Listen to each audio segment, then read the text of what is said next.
And some of the most pronounced differences within one company were at Walgreens. Take Crestor, for example. We were quoted $303.99 on Chapman Highway, but $311.99 for the same drug on Cumberland Avenue. But what KPD says you can do to make any intersection safer is slow down.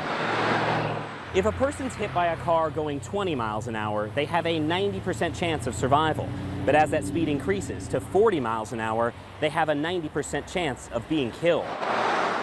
And the school system says here, there wasn't a lot of room for error in the first place. They measured this lane at 8 feet 2 inches wide, and the bus is 8 feet wide, leaving only 2 inches to spare. I am at the Westgate Smoky Mountain Resort right now, taking a look at damage.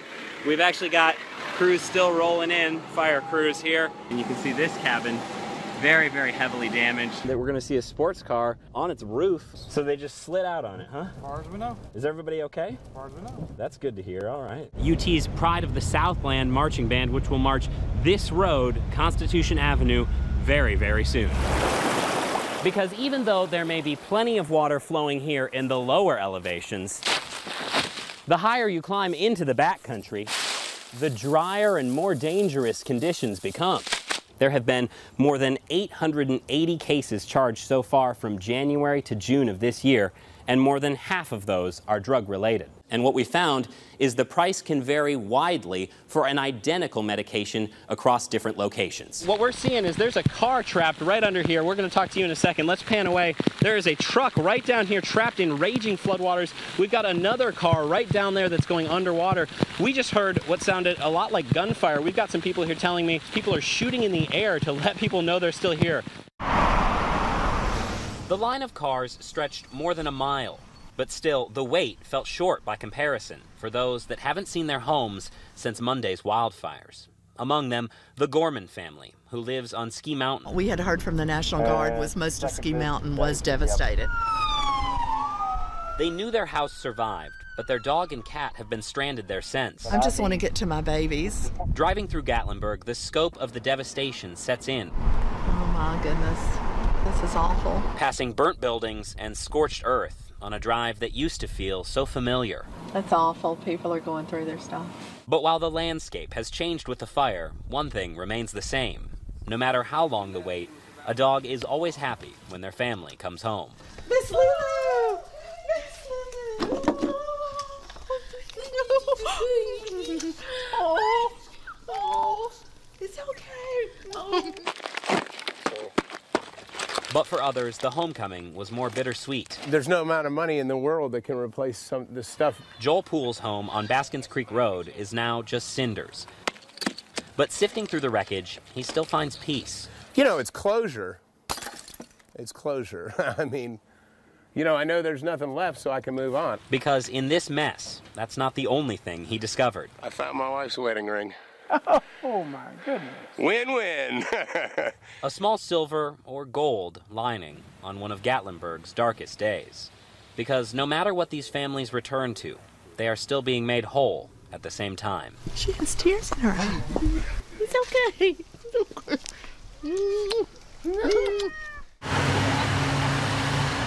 With flags at the ready, the crowd gathered at the Maryville police station, waiting to honor Officer Kenny Moats. And all the blue shirts, it's amazing.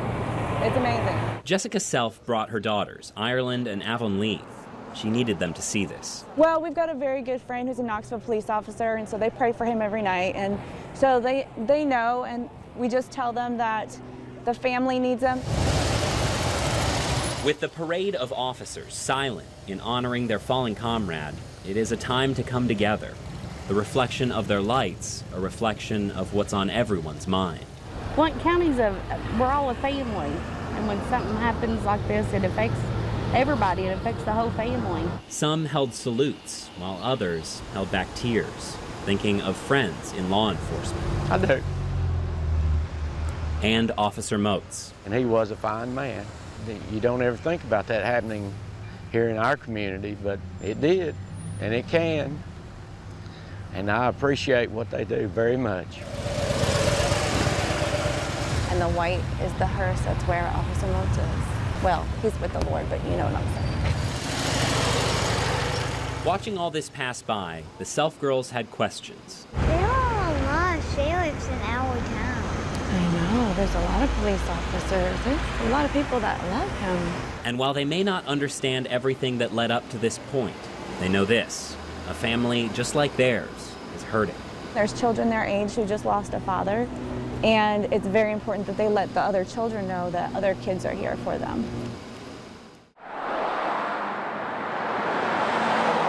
It was on this stretch of road where the Winklers lost their daughter, Rebecca. She was on her way to a summer job when a car crossed into her lane head-on. He was on drugs. He never touched his brakes, hit her head on, flipped his Jeep Liberty upside down. Rebecca went into a coma. She would never wake up. It was the worst day. It will always be the worst day. You know, I can dream about Rebecca, and she's alive in a dream, but when I wake up, it's like waking up to a nightmare. That was in 2005. Since then, the problem of drug driving in Tennessee has only gotten worse. Analysis of Tennessee Highway Patrol data by our partners at the Tennessean shows from 2010 to 2015, the number of deaths in drug-related crashes jumped 89%. Wow. I didn't have any idea that that was what it was. It should be a wake-up call, everyone out there, that if you're on the road, you got to be 100% focused because you don't know who's coming towards you. The DA says DUIs are the most common crime in Knox County. There have been more than 880 cases charged so far from January to June of this year, and more than half of those are drug-related. These folks are on prescription drugs driving around, and their level of impairment is way above where it should be to be operating vehicles. Knox County DA Sharm Allen says that means roads can be dangerous around the clock, not just late at night after the bars close. It's a scary prospect. Mm-hmm. It is a scary prospect. And I think it's just another way that this drug epidemic, the opioid epidemic, is affecting our community. She also says drugged driving cases are more complicated. While the .08 blood level is the hard mark for drunk driving, no clear line exists for equally powerful drugs. It makes it more difficult to prosecute these cases. The question is, at what levels do you become impaired? And that's what we have to prove as prosecutors, that you are driving impaired. She hopes lawmakers will consider legislation to clarify drug intoxication. But that can't bring back Rebecca Winkler or anyone else lost to impaired driving. And it can't clear away her parents' pain. It's fresh every day. We've been given a life sentence of no Rebecca. But they hope something can be done and another family can be spared. Because they believe a drugged driving crash is not an accident. An accident is something that's out of your control. I mean, accidents happen every day of the week. To get behind the wheel of a car impaired in any way, shape, or form, or distracted, is 100% preventable. Michael Crowe, 10 News. As thousands of people head to the Smokies to enjoy the fiery colors of fall, you can't go anywhere else in the country and see this. Park officials are growing more concerned with the threat of actual flames. The Park Service says a group of hikers had a scare 2 weeks ago at a Mount Sterling campsite. The fire in their fire ring nearly got out of control. Luckily, they were able to control that fire and put it out on site. But we want to reduce that risk right now. It's what led the Park Service to ban campfires at backcountry campsites. As the drought wears on, conditions are just too dangerous. This is the time of the year to come every year. Bo Basil and his girlfriend Amanda came from Louisiana for a week of hiking in the park. And even though they're camping in a front country site, which is not affected by the ban, they still took extra precautions with their campfire. You just have to be that careful when it gets this dry. I mean, everything just lights up like that. Park Service officials hope more people will take note because they say conditions close to the main roads can be deceiving. Because even though there may be plenty of water flowing here in the lower elevations, the higher you climb into the backcountry, the drier and more dangerous conditions become. We're trying to always protect people's safety and also protect the resources. And so it's that balance, and I think both of those come into play when you're talking about fire. Making sure the beauty of the park is preserved so that more people like Bo and Amanda can enjoy it in years to come. I can only imagine the consequences of knowing that you started something that burned hundreds of acres and by the time it stopped or something like that, that would just be horrible. In the Great Smoky Mountains National Park, I think making everyone aware is probably the best thing we can do. Michael Crowe, 10 News. My body just rolled over her car, and I kind of went up in the air, came down, landed on the concrete. Jonathan Trent was crossing the street at this intersection on Cumberland Avenue when he was hit, and considers himself lucky it wasn't far worse. Considering how busy this intersection can be, she very easily could have hit 5 or 6 students. According to Knoxville City crash data, at least 553 people have been hit by cars since January of 2011. And the top 5 most dangerous intersections? Number 1 is right where Jonathan was hit, where Cumberland Avenue meets Melrose and 17th Street. 8 people have been hit there since 2011. As far as people goes, this is probably the busiest intersection for people to be crossing, so no, it doesn't really surprise me from that standpoint. Number 3 on the list is also on Cumberland at 19th Street with 7 people hit. It's part of the reason for all the construction there. One of the key issues that was identified was safety on this corridor, and then of course economic viability and aesthetics and vibrancy of the area.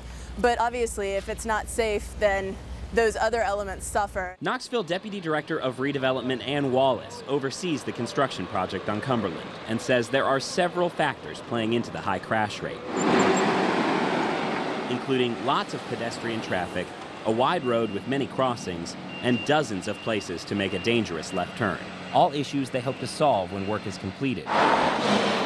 Dangerous intersections 2, 4, and 5 are up on Broadway, where pedestrians face some of the same issues. You have to be very careful. People don't pay attention to you. Terry Morgan lives just off number 2, Highland Drive and North Broadway, where 7 people have been hit since 2011. No, 2 people's been here. Car usually wins out. Number 4 is where 5th Avenue meets Broadway, and number 5 under the I-40 overpass in front of Carm. Both have 5 incidents each. KPD says all 3 of those intersections share certain characteristics, like high pedestrian numbers, increased traffic, and higher speeds. I think there are a lot of factors. I don't think there's one single solution, or obviously we'd be out doing that one single solution to try to prevent those crashes. But what KPD says you can do to make any intersection safer is slow down. If a person's hit by a car going 20 miles an hour, they have a 90% chance of survival.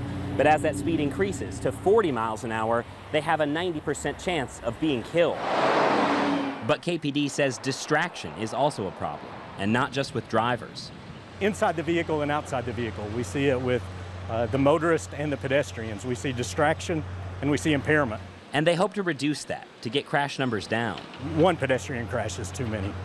We would like to be able to eliminate them all. So we take a look at each crash and see what we can do. Preventing any more cases like Jonathan's. I mean, I really do take it for granted that I wasn't seriously injured, because if I would have landed on my head, I could have been very, very seriously injured.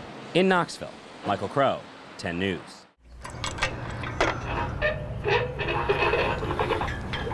You know, you grow up watching people play and you don't really pay attention to coaches, and then you meet someone like Pat Summitt and it's just inspirational. As she lowers the flags at the Hall of Fame to honor Pat Summitt, Ashley Carter thinks about how her life was changed by the iconic coach. The opportunities that I have because of her is crazy. I wouldn't be here working at this job if it wasn't for her. She also remembers how many lives Pat touched. I saw a post on Facebook today and it said she had such an impact on collegiate basketball.